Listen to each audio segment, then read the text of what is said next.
Hi, I'm Joel H. Brewster, and I'm no stranger to horror. And this is a podcast where I try my best to convert you from being a casual horror fan to a person like me who's a full-blown spooky film fanatic. And alliteration is good. Film fanatic. All right. Yeah. With me today, that is the voice of Gabriel Carter. He is from the award-winning short films Roses, as well as Time Kills No Wounds.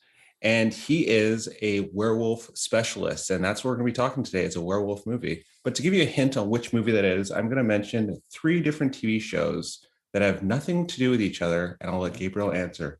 Ooh, look at that. Stars of these 3 shows were in this film: Grey's Anatomy, Gotham, and Game of Thrones. Do you know which film stars from those 3 shows? Is this a question for me? That's a question for you, yeah. I don't know, no. Dog Soldiers. Really? They were in all those things, all those, they were. So Dr. Owen Hart. Oh, right. Sean Pertwee in Gotham. What am I thinking? That's right. And Dr. Owen Hart from Grey's Anatomy. And then Davos Seaworth, who's also in Game of Thrones. And yeah, that's a little weird trivia that when I watched it this time around, I was like, weird. Like those are the guys went up to do different shows. But yeah, Dog Soldiers is the movie we're going to talk about today, the 2002 film. And Gabriel is a werewolf specialist. I'd love to hear your thoughts. So, a werewolf specialist. I'm going to put that on my CV. Let's hope I'm a werewolf specialist. Well, to kick it off here, I have the number one werewolf question. I think that everyone's going to wonder right away. Do you prefer like the bipedal, like Wolfman werewolf, or the full-on wolf? What's your preference there on werewolf movies? Yeah, I'm not trying to be dodgy here, but I think that there's good things about both. Ooh, okay. Quite honestly. Yeah. It's not like a shamblers versus sprinters kind of thing, you know? I fully agree. Yeah. There is like a really different, it's really cool things from both. What are your thoughts on both? What are your good thoughts on each of them? Well, I think that one of the things that I would say is I like my monsters bestial, whether that's vampires or werewolves, for instance. So for instance, for vampires, 30 Days of Night, that's the kind of vampire I like. And for werewolves, I'm not a huge fan of the more gothic, romantic sort of notion of them. Okay. Which is why, for instance, Dog Soldiers is one of my all-time favorite films. You know, Neil Marshall, one of the things that he said that he didn't want to make a werewolf movie with soldiers. He wanted to make a soldier movie with werewolves. Oh, I like that quote. I like that idea too. It's a really cool idea. Absolutely. Yeah. And that sort of sentiment is really obvious in the film. Absolutely. One thing that I thought was really cool about the film too is along with it obviously being a werewolf film, it has like a very clear home invasion vibe to it. So it has like both. And I really like that. I don't think there's anything else that has, both a mix of 2 genres you never really think of. Like the home invasion and werewolf are 2 very different genres that he puts together so well. Neil Marsh puts together so well in this movie. Yeah. Siege, a siege movie. Ah, yeah. They are under siege by 7.5 foot tall werewolves, which is the first time that's happened, that they were that large. Yeah, they looked really cool. I like the elegance of them. They're just because I believe he used dancers as opposed to stuntmen. He did. He absolutely. And that was the plan from the very beginning. And when they actually took the maquettes, the models of the werewolves to all the studios initially, they all said no, because they said, this is way too much. This is way too ambitious for what you want to do. And also at the time they were like, we don't really make movies like this anymore. But yeah, the whole dancer thing they had planned from the very beginning, and then they put them on stilts, and you have what you see. What a very interesting look too. So the dancer thing is just, it's just one of those things I've just never seen anything look. It doesn't feel like it's been done again as far as looking at what the werewolves looked like. Yeah, no, first and only time, and it's all it probably doesn't need to be said, but it's all practical. It's all in camera, and that really shows. There's no CG. Yeah. What got you into werewolves, though? What got me into werewolves? I think just to kind of piggyback on a previous thing that I said, that they're very bestial, and I think the notion that because all horror movies are like all extended metaphors. So I think that the notion that there's something inside of us that can change if the circumstances are right. Oh yeah. Has always tickled me in the most chilling way. Okay. Yeah. So it's that like Does that go across all different types of monsters for you? Just like, yeah, I guess it does with vampires, what you're saying here, as well as werewolves. Does it spread across to other monster genres as well? Yeah, absolutely. I just revisited Jennifer's Body, which is, I think, a kind of criminally overlooked film that's amazing. And the creature in that was about adolescence and sort of the torment of coming into this world as an adult, and so on and so on and so forth. So yeah. Yes is my answer. I absolutely love that film too. It's just, yeah, very, very, very underrated. And it's one of those movies I feel like it was like missed by like I want to say a decade. If it was released like maybe like even like 5 years later, it would have hit a different audience, but now it's like a cult classic.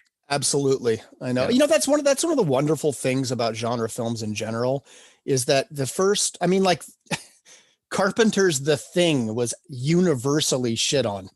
Yeah. That's so weird to look back at. That's so weird to look back and even think of. That's right. And like Carpenter was absolutely devastated because he made what he thought was, his life's work of a movie. And the critics were like, this is crap. This is awful. This is perverse. How long did that one take to like get us some traction? Because like as long as I've like thinking back now, right? Yeah. It feels like it's always been popular, but it obviously wasn't when it first came out. So how did it take like a couple of years for that one? I'm just spitballing here, so please be merciful, listening audience. But I think it was about 10 years before it really hit. Yeah. So it was weird to look back at. Like, I wonder if there's any movies now that have come out. Like, well, I guess Jennifer's Body would be the closest example, but I wonder if there's been any movies that are like coming out like this year or something that like 5 years from now, 10 years from now are going to be picked up like that. But I can't think of any. Yeah, probably. I mean, it's like what you said. It's a movie is of its time, and if its time is not that sweet spot of audience universal acclaim or critic acclaim, then it gets ignored until it doesn't, I guess. Yeah, and my favorite thing about movies like that is that they always have something very unique and very weird to them, right? There's never a time there's going to be a generic movie that just, is generic for its time. And you know what I mean? It hit all the marks for its time. And then all of a sudden it didn't do well, but then it picked up years later. It feels like those movies are always very unique. And then 5 years later, people catch on to it. Mm-hmm. Mm-hmm.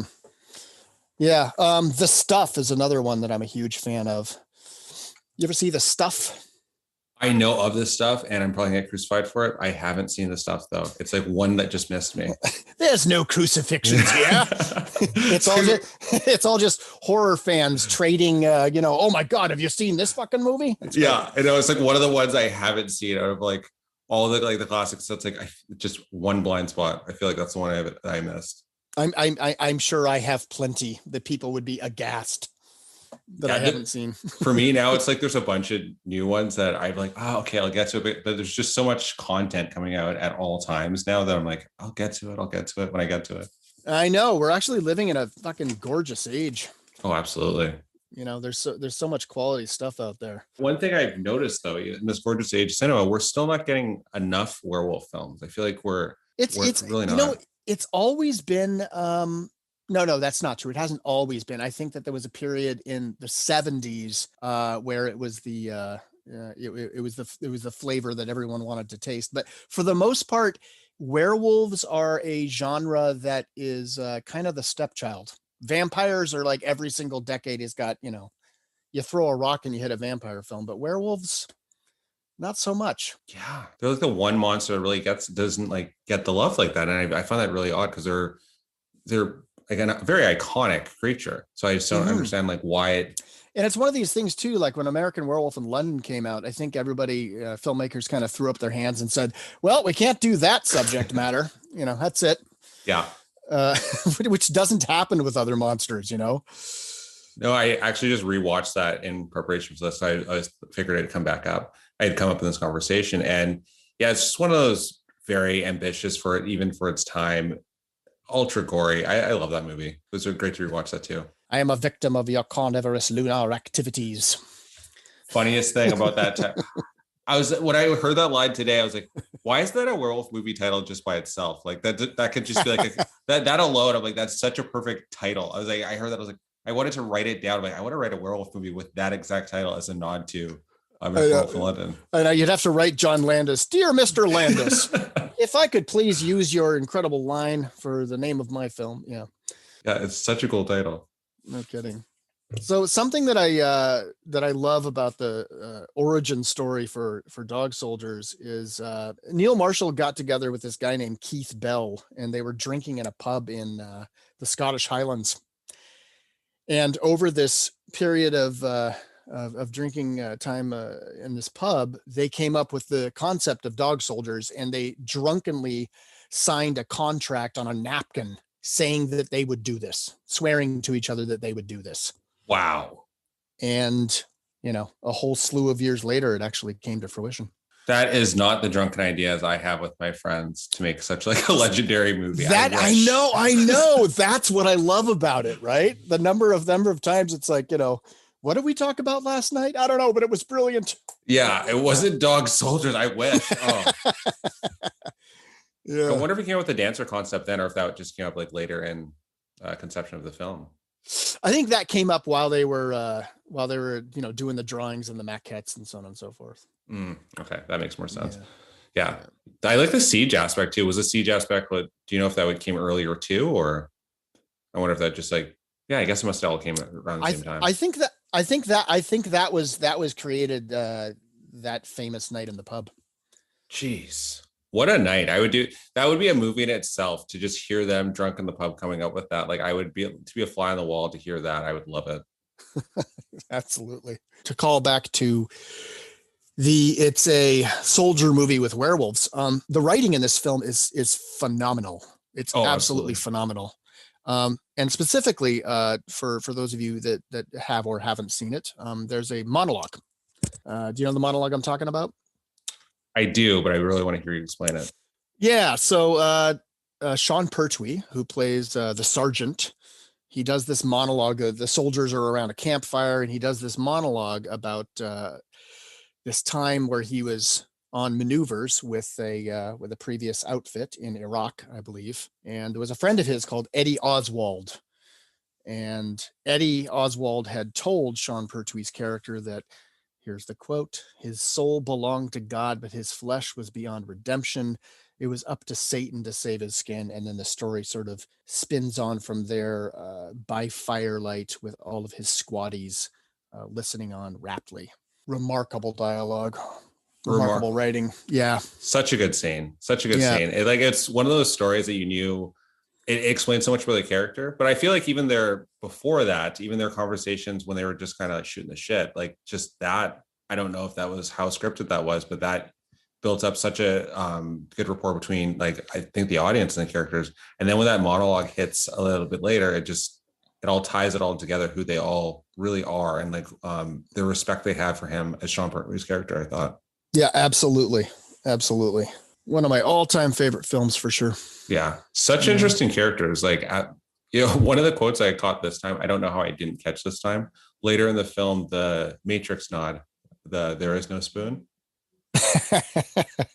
I don't know. I didn't get to the first time around, but this time I caught that. I laughed. I was like, I love that.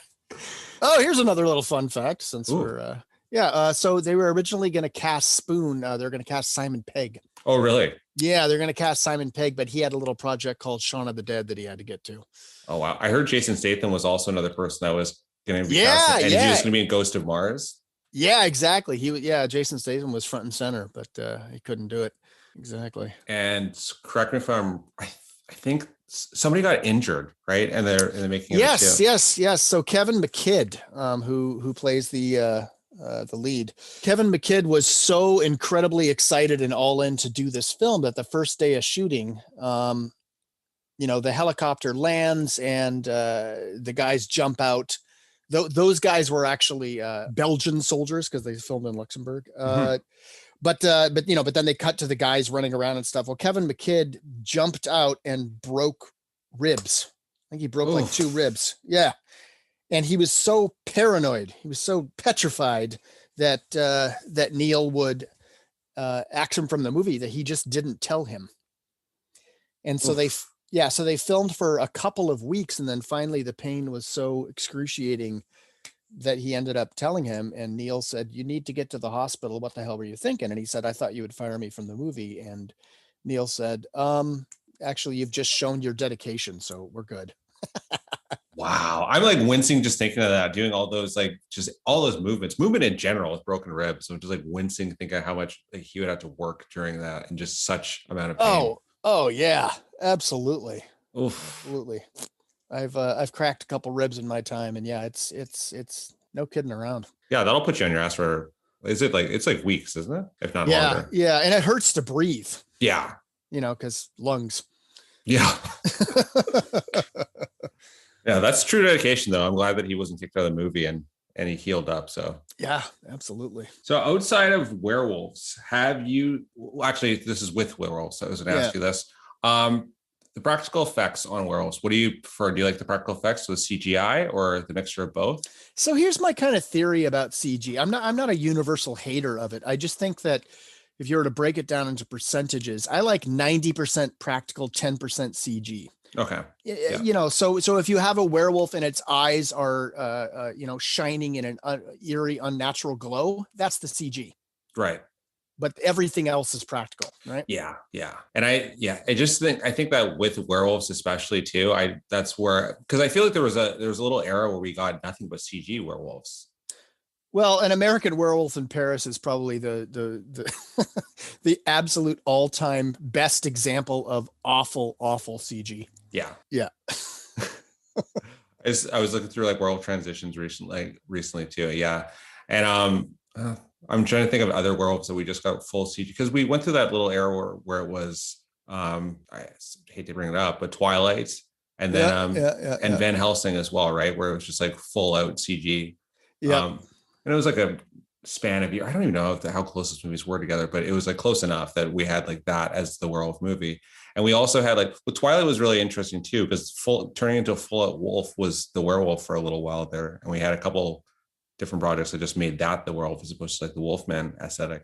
Yeah. So now I'm like kind of wondering like what's next for the werewolf. I know there's a werewolf movie coming up soon, but I don't feel like any of them will ever touch Dog Soldier's kind of uniqueness with the siege aspect. I really think that's a standout thing that can't be done, and I'd be concerned if they tried to remake. Yeah, no, that probably is a one and done. I mean, in good news, they're never going to remake Dog Soldiers. No, it's not a big enough property.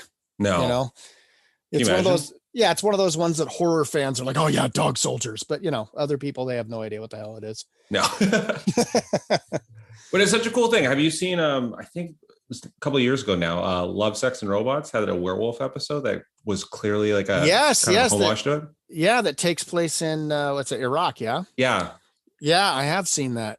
Yeah, that's an amazing series. So good.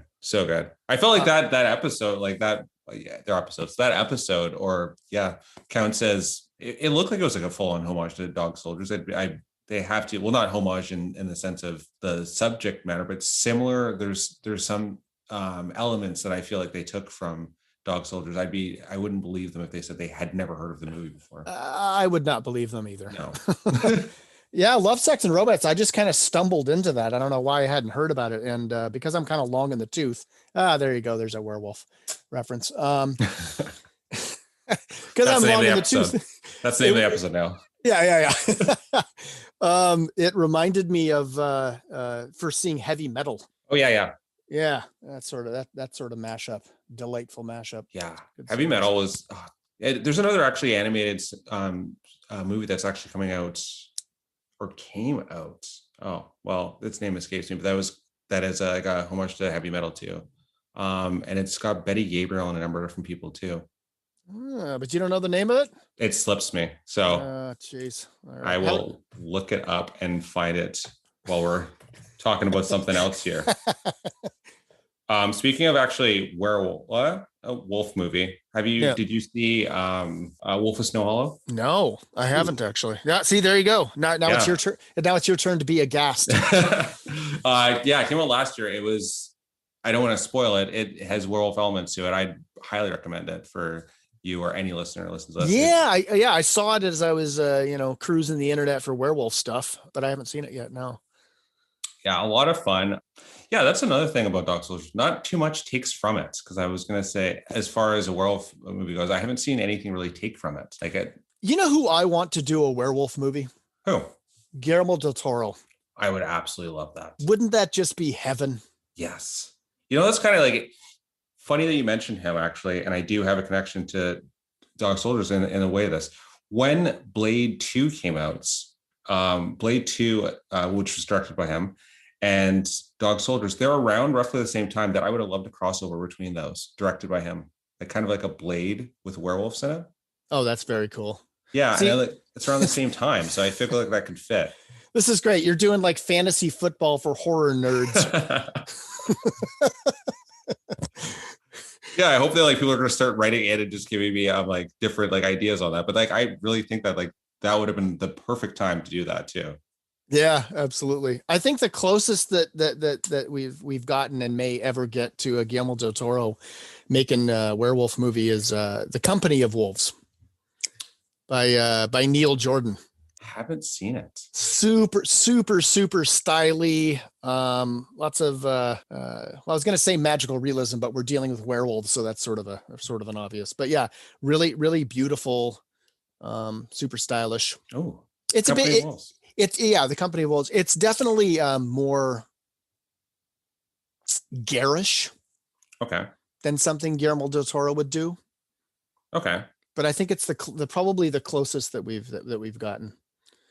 Well, I'll definitely check that one out. Yeah. And also, I found the movie I was talking about. The animated film is called The Spine of Night. The Spine of Night? The Spine of Night. One of those really cool titles. Ooh. Yeah, it's an animated horror film, and it looks really weird. It kind of has a heavy metal vibe. It just recently came out. I haven't seen it yet, but it seems like it's doing well as far as reviews and people liking it. But it looked really odd. I'll put the trailer in the show notes. But yeah, it looks right up both of our alleys, I'd say. Yeah, I wonder which of the 42 platforms it's going to be on. I know. I think it's on VOD because I don't know which of the. Yeah, there's so many platforms now. Like I don't know which one of those it's on, but yeah, I think it's definitely a different time with the platforms because when you're talking to somebody, it's like what particular neighborhood do you live in? Because I live in a neighborhood that's across town because I've got Amazon and you've got It's true. But you know what? Tubi brings us all together, Joel. Yes, I do like Tubi. Tubi's got a bunch of very good selection. See, I'm ridiculous. So I have like a number of boxes of VHS tapes and when people would say quite rightfully, that's ridiculous. Why do you have that? I would say because they've got these like B, D, E, Z grade films, that, they're not on DVD. Yeah. They're on DVD. But now with Tubi, I'm like, there you go. Yeah. It seems like, they've got like a really weird horror and like sci-fi selection. They've got a really odd selection there. It's good. Yeah. I hope it's around for a long time. Yeah. I hope it's not one of those ones that gets bought out because there's like, that happens too much now. There's like the streaming service will be here for a little while and just absolutely disappear. Right. I know. One thing I would like, actually, because I keep thinking back to different things about Dog Soldiers now. One thing I would like is an expansion of that universe, but not necessarily like a remake or anything else. Just something else that happens in that universe. Not even a sequel. Just something else that can give me those tall werewolves. Well, Mr. Writer Man, what are your thoughts? Sorry. Where would it take place? I don't know. Would it have to take place? Because I don't want it to. The thing is, I don't want it to happen to like just pop up in America. I really don't want that to happen. Because I feel like you lose a bit of the grit, and even like within the same universe. And there's some lines that actually happened in this movie that I laughed about this time because I didn't really realize how like great they were. Because this time around, I watched it with my mom, who does not like horror movies. So it was the greatest viewing of all time. She loved this movie. She was instantly bought. She laughed out loud when I can't remember which character said it, but he's fighting the werewolf and he says, "I hope I give you the shits." That's Spoon. Spoon. Yeah, that is Spoon. He's hitting it with like pots and pans and pots and pans and boxing it. I don't think there's ever been a time that someone's actually throwing that many punches in a werewolf and then like stabbing it and then hitting it with everything. And my mom's, well, because we're from England, right? I was born in England, and my family is like from there. Oh, So okay. that type of British, my mom just like lost it. She loved it. Oh, that's very cool. That's very, very cool. Yeah, Neil and what's his name? Yeah, Neil and Keith Bell, huge Sam Raimi fans. Oh, okay. And you can see that in the film. Absolutely. Absolutely. Yeah. That sort of slapstick, but very, very dark and gory humor. Yeah, I always love that when it's comedic characters in serious moments, because they are like, you can tell that outside of this in the real world, if you took these characters and they weren't in this dangerous situation and they were just out with their friends, they'd be very funny people. But this is like a very like disastrous situation for them to put in. They're in a siege, they're fighting for their lives, and they still kind of had those funny elements to them. And I like that about the way they did that in this movie. Yeah, absolutely. Absolutely. Shaun of the Dead is another perfect example of that sort of sentiment. Yeah. British horror in general, I feel, really has that kind of vibe to it, where they can just be funny people and just fit in a cup of tea in there, just no matter no matter what the situation. Hey, you know what would be a great movie night is if you had Shaun of the Dead coupled with One Cut of the Dead. Ooh, that would be an amazing night. Yeah. Yeah. Ooh, that might be my next article. There you go. See, that I'm playing again, fantasy football for horror nerds. I know. I see. That's a good game too, because there's a lot out there. Horror has a good selection. Horror and science fiction, I think, have like two of the best selections to kind of mix up the worlds and have a lot of debates. You don't see like too many people like having. I guess there is debates for like dramatic movies as well, but it's not like the same as horror fans and like sci-fi nerds online just having debates about things. No, for sure. Just making their own teams for everything. But I would like to hear like somebody have like a notebook versus like Pride and the Prejudice like debate online too, and just go really deep into their characters and how they'd fit into those worlds. That's the world I want to live in. I just watched Pride and Prejudice, the miniseries for Valentine's Day. How was it? Yeah, it's good, but you have to, my wife requested it, is my point. Okay.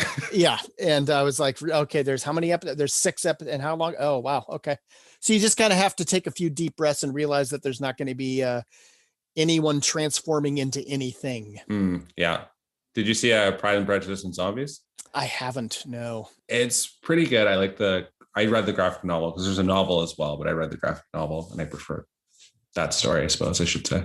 Right.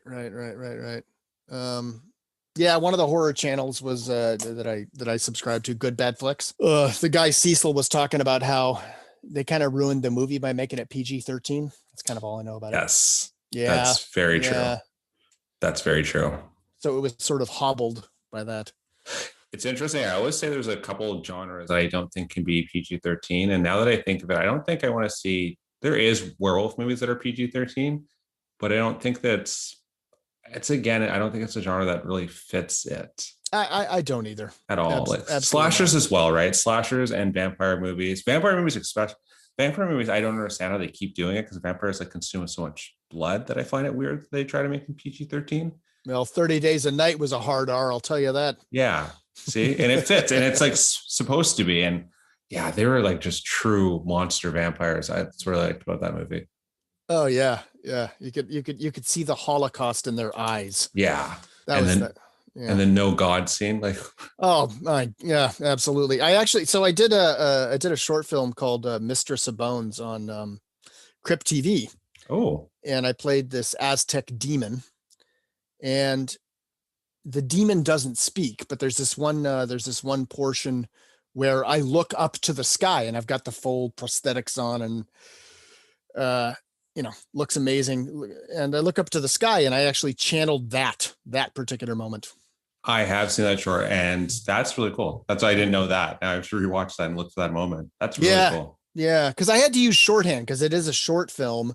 I'm on screen for a very short period of time. Obviously, there's no dialogue, what have you. So I was like, if I can try to engender that feeling that I got from watching that no God scene in 30 Days a Night. Oh, really cool. Yeah.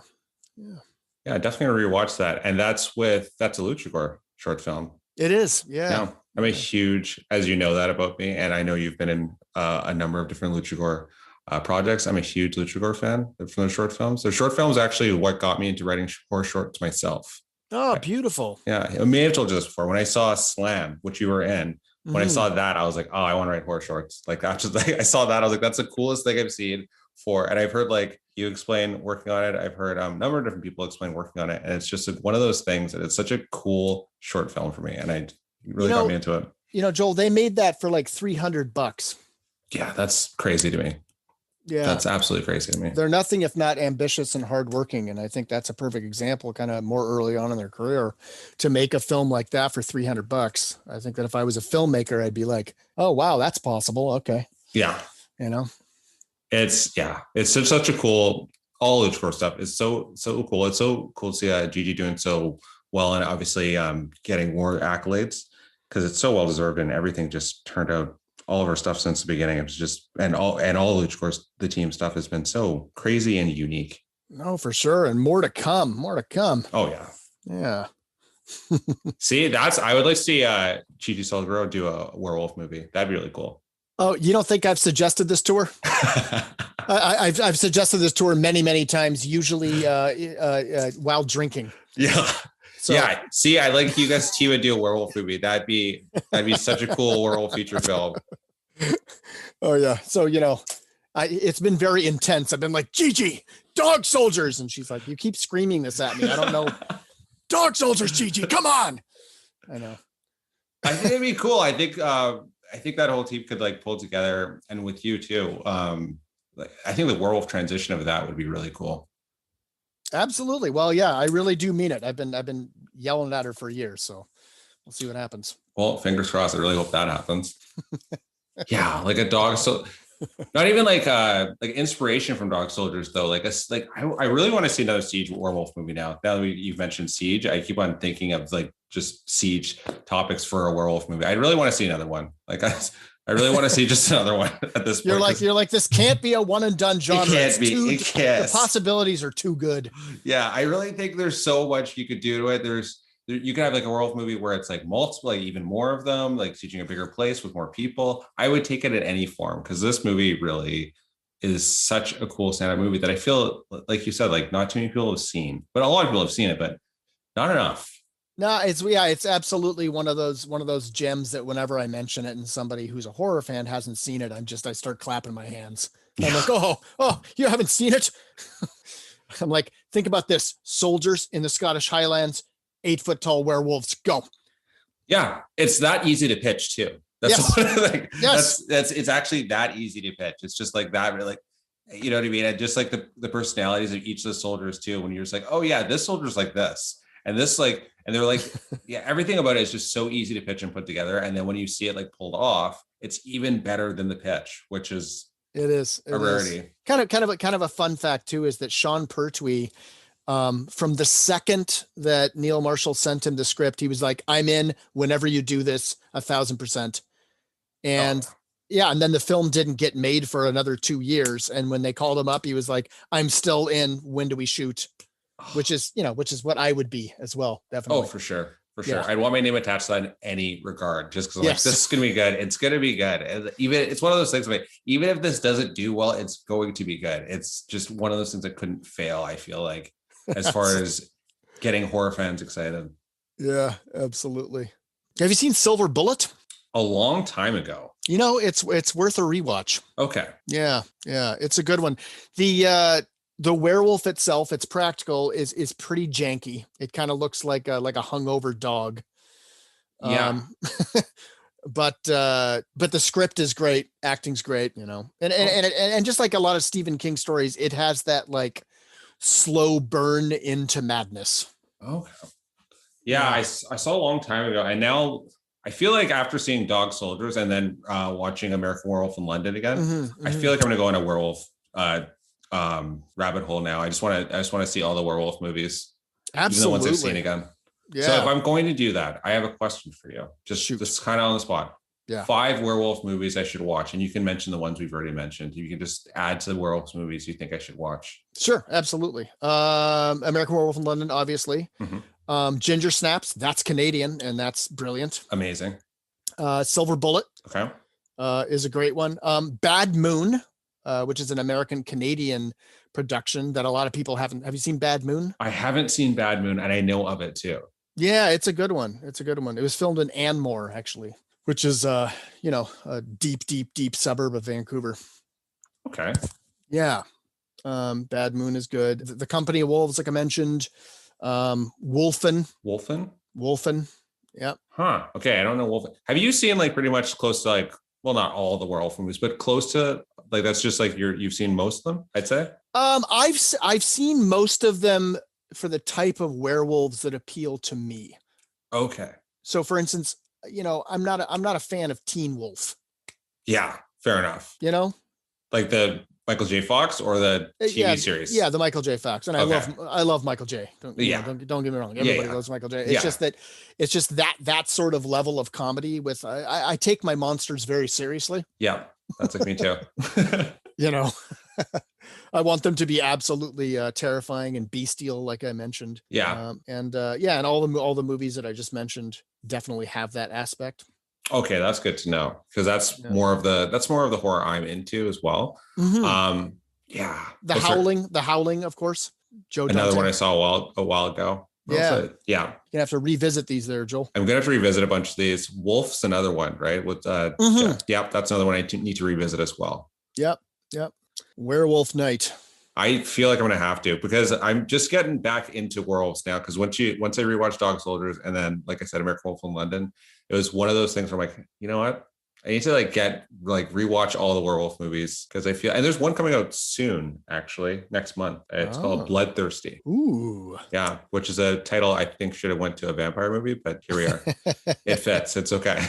Yeah. Wolfcop is not one that I would strongly recommend, just because it does that balance between, comedy and horror, and like swings way more into the comedy side, of course, but that's a Canadian film, Wolfcop. I know of it. That's another one I know of, because I knew it was Canadian, and I think there's somewhat of a connection between my former agent and one of the actors that's in it. So right. I heard of it that way. But because I thought it was more of a comedy, I didn't check it out. But now that you're saying it's kind of more of a balance, I will check that out, because there's more than one. There's like Wolfcop 2. Is there 2? Yeah. It's got a similar sentiment to like Hobo with a Shotgun. Oh, okay. I don't know if it was filmed in Nova Scotia, but it probably was. Oh, okay. I like that kind of like Hobo with a Shotgun sort of. Did you see VFW? No. Okay, VFW is very much like Hobo with a Shotgun. Okay. Yeah, very the same kind of grindhouse aesthetic that way. For sure. Yeah. I was just about to say, I wish we had like a grindhouse werewolf movie, but I guess you just mentioned one. It's like, I wish we had a grindhouse werewolf movie. Oh, you literally just said one a moment ago. No, that's good. We're just throwing a bunch of ideas scattershot and see what lands. Yeah. And I'm really hoping Neil Marshall hears us. And I heard actually that a rumor that he was going to make a sequel for this movie. I'm not sure how true that is, or if that's one of those rumors like Shaun of the Dead was supposed to get a sequel. Yeah, the Shaun of the Dead guys pretty much said no, they're not going to do that. Yeah, they said it's a one and done, and I agree with them. I fully agree with them. They have a perfect trilogy. I think I'm okay with those three, the Cornetto trilogy, staying the way it is. No, exactly. Nee was on my show last week, and she asked me. Nee's Gabriel's wife, by the way, who was on the show last week. Thought I would just explain that to the listeners here. Just keep it out in the family. There you go. She asked me to ask you this question, and it's not werewolf related, but it is monster related, and I did want to know your answer on this, because it's for a movie that's coming up. Okay. Who do you think is going to win out of King Kong and Godzilla? Oh my word, she's a brat. I mean, obviously Godzilla's going to win. That's ridiculous. Yeah. Do you think? Okay, I've been asked this question too. I was asked this question last week when I was doing like a Q&A with a bunch of these writers on these intern writers, but they asked me the same. One of the people asked me the same question, and my answer was, I think Godzilla is going to win. Is what I said. But I could see Kong winning because he's the underdog. But I think Godzilla should win. Yeah, Godzilla, it's all in the title, King of the Monsters. He's got thermonuclear hellfire. Like, how the hell are you supposed to? And they're trying to game the system because they've made Kong bigger. Yeah. Like Yeah. significantly bigger. And he's also got the axe that is made from the dorsal fin of a Godzilla creature that was killed and so on and so, but still, no, it's got to be Godzilla. That's what I said. Like, that's what I think too. But yeah, well, I guess it's funny when this comes out. Yeah, this should come out just before the movie. But yeah. Have you seen the original, like back in the 60s? I haven't seen the full. I've seen clips from the movie, but who wanted the original? They actually am I spreading internet rumors that are not true? Because there was this rumor that they did two different endings, like one in Japan, one in the US. But I think it's all bullshit. So I'm going to retract that. Okay. Godzilla wins. Okay. Yeah, Godzilla wins. But I mean, it's just hilarious because and God love him. But yeah, the ape suit in that movie was pretty janky. Pretty janky. We've come a long way from ape suits now. Well, it wasn't even a good ape suit, is my point. Just like a bad, almost like what the same ape suit that someone would wear to pretend to be Sasquatch. Almost, is that what you're saying? What it looks like? Yes, the King Kong in that movie looks like it was missing a few chromosomes. Oh wow! Yeah. Now I definitely want to watch. I think I might have to watch that before I watch King Kong vs. Godzilla, and just go a double feature that way. Sure. You want to honor history? I got you. I saw a video recently that was showing kind of how many Godzilla movies there were, and I'm like, man, I really did not know there was this many. Oh yeah, that's a rabbit hole. If you want to fall into that, you can. Oh, here's kind of a fun fact, actually, just real quick. So one of the top Godzilla experts in the world lives in Burnaby. Really? Really, yeah. And Nee and I had our own show, our own like talk variety show, and we interviewed him. And wow, he had a lot to say about Godzilla, I'll tell you. Yeah, that's Dog's Breakfast, your show on YouTube, correct? Yeah. Stan Hyde was his name. Stan Hyde. Well, I'll put that episode. That they're still all on YouTube, correct? Absolutely. Yeah, I was going to say I'm going to put that episode on the show notes because I'd love to watch that. Yeah, it's fascinating. Yeah, I'll definitely put that episode on the show notes and check that out because that's really cool. Isn't that amazing that he would be in Burnaby? Yeah, so random. Yeah. A friend came to me and said, "Hey, are you guys looking for people for your show?" I don't know why I made him talk like that. hey. He had like a half cigar and a painted on mustache. Came out of nowhere too. Yeah, no, he said, "Are you still looking at it?" And I said, "Yeah, who you got?" And he goes, "One of the top Godzilla experts in the world." And I went, "Oh, yes, definitely." Godzilla expert. So he just knows everything about, like, obviously the films, and I'd say everything about the films in the world, I suppose. Yeah, like he flies to Japan and is like courted there. They're just like however you say Sir Stan Hyde in Japanese. That's what they're doing. It's pretty phenomenal. Really cool. Yeah. There's a thing called G Fest, which is like this big convention of Godzilla fanatics. I think probably kaiju fanatics, but Godzilla mostly. That's a really cool sounding festival that I would love to go to. Me too, right? There's so much stuff to do, Joel. Yeah, I know. So much stuff to do when the world opens back up. Now I want to go to that. Why is there a werewolf fest? That's what we need to start. Yeah. It just makes me think of What We Do in Shadows when the werewolves meet the vampires. And I love it. And he goes to throw the stick and he's like, "Don't do it." Another great movie. I haven't seen the series yet, but the movie is really great. I haven't either. Got to get to it. I know. There's so much stuff. There's so much stuff to get to. What if you were the top werewolf expert? What if that was like your profession now? Oh my gosh. I am the farthest thing from the top werewolf expert. You're the top one for the West Coast Strange podcast now. So for No Stranger to Horror, you're our werewolf expert. So I'm going to come to you with more werewolf movies. I mean, that's awesome. Completely unearned, but that's incredible. I gotta bone up. I gotta learn more.